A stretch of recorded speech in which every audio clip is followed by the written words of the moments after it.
I've been reading through the Bible for several years, and there are parts of it that I actually dread. I'm making a confession. It's the list of names and tribes and endless genealogies and pages of names that I can barely keep my eyes open, and oftentimes I have to say I skim or even skip them. But as I was looking at them this morning and yesterday, I kind of jotted down a few thoughts I had and thought I'd share them with you. God sees what I skim past. I'll be honest with you, these are some tough places at times to slough through the word.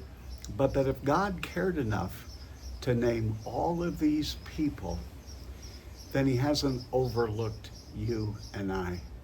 Even when we feel ordinary or unseen or like no one else really cares, God does not skim past us. Everyone who is listed in those lists was somebody's son or daughter, someone's husband or wife, someone's mom, dad, grandparent, or friend. And not only does God love humanity, he cares about individuals. So God sees what I tend to skim past and think, oh, brother, not again. God knows me, secondly, personally, not just generally. He doesn't just know me by my family or the church I attend or the country I live in. Yes, those are all parts of my life, but he knows me. The lists are more than just numbers. They're family, generations, real people with real concerns and real hurts. And God doesn't just know humanity. He knows each and every one of them. You and I are not just a part of the crowd. We matter to God.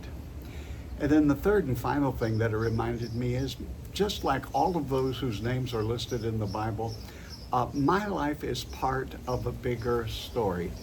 These names were part of something that was bigger than themselves. They were a part of God's plan. Yesterday afternoon, I was at another doctor's appointment with my wife, sitting in a waiting room crowded with people, what seemed like an all-day event. And all around the room were people in situations like we were, when a gentleman struck up a conversation with me about the hat I was wearing. Then he wanted to know what I did for a living. When I told him I was a pastor, he said, what group? I told him. He said, I used to attend one of those churches. And just briefly, he told me his life story, that he had gone to Vietnam, came home married young. His wife divorced him right as they were having a baby, and he was given to drink and to drugs, and he signed off the adoption papers for that little girl, went on with his life, got married again, still was hooked on alcohol and drugs, finally got himself cleaned up with God's help and the help of others. His wife passed away. His present wife, who was right there with him, her husband passed away. They met, and now 50 some years later, the daughter has reconnected with him, and he told me how many years, months, weeks, and days he's been sober.